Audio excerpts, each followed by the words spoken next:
Bahasa Indonesia jurnalistik adalah gaya bahasa yang digunakan oleh wartawan atau jurnalis untuk menulis berita yang disalurkan melalui media massa.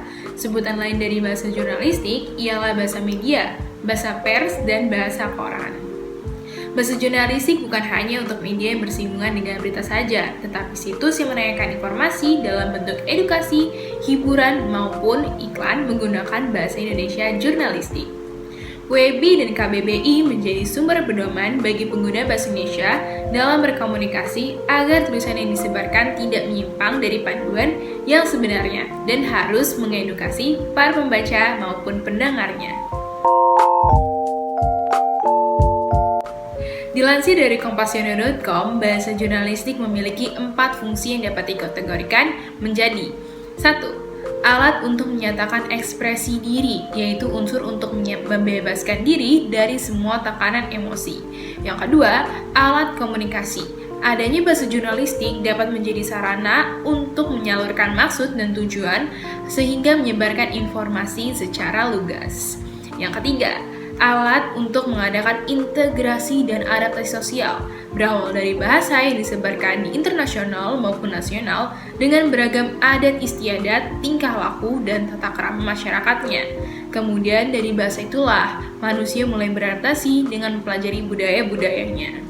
Yang keempat, sebagai alat kontrol sosial. Kontrol sosial ialah suatu usaha untuk mempengaruhi tingkah laku guna mencegah penyimpangan sosial agar bersikap sesuai dengan norma dan nilai yang berlaku.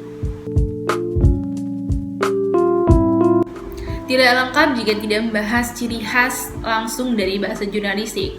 Nah, ciri khas dari bahasa jurnalistik ialah tidak berbelit-belit, komunikatif, spesifik, hemat kata, jelas makna, dan langsung pada pokok permasalahannya. Walaupun penggunaan bahasa Indonesia jurnalistik sudah menyebar ke seluruh lapisan di media massa atau dapat dikatakan sebagai banjir informasi, namun sayangnya masih banyak nih masyarakat Indonesia yang tidak mengetahui mana kata yang baku dan kata tidak baku. Contoh kata yang masih sering salah ditulis dan dilafalkan yaitu 1. Sekedar. Seharusnya tulis sekadar dan dilafalkan sebagai sekadar juga. Yang kedua, ada terima kasih, merupakan bentuk tidak baku dari terima kasih yang ditulis secara terpisah karena memiliki arti tersendiri antara menerima dan juga memberi kembali, layaknya timbal balik.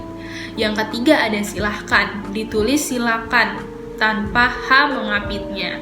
Yang keempat ada resiko, ditulis risiko menggunakan I bukan E. Yang kelima ada geladi, merupakan bentuk tidak baku dari geladi.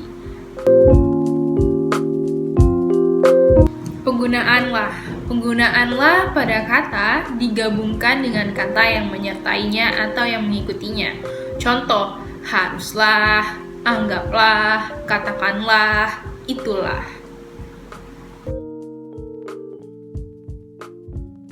Penggunaan pun pada kata, terdapat 12 kata pun yang ditulis rangkai dan perlu untuk dihafalkan, yaitu walaupun, bagaimanapun, biarpun, andaipun, sekalipun, meskipun, sungguh pun, kendati pun, adapun, kalaupun, maupun, dan ataupun.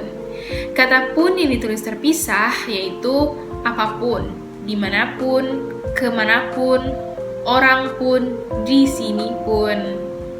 Sekian pemaparan saya mengenai bahasa Indonesia jurnalistik terkait pengertian, ciri khas, fungsi, kata baku dan tidak baku, penggunaan unsur lah, dan penggunaan unsur pun. Semoga apa yang telah saya sampaikan dapat diterapkan pada kehidupan sehari-hari dan dapat menjadi pengguna bahasa Indonesia yang bertanggung jawab.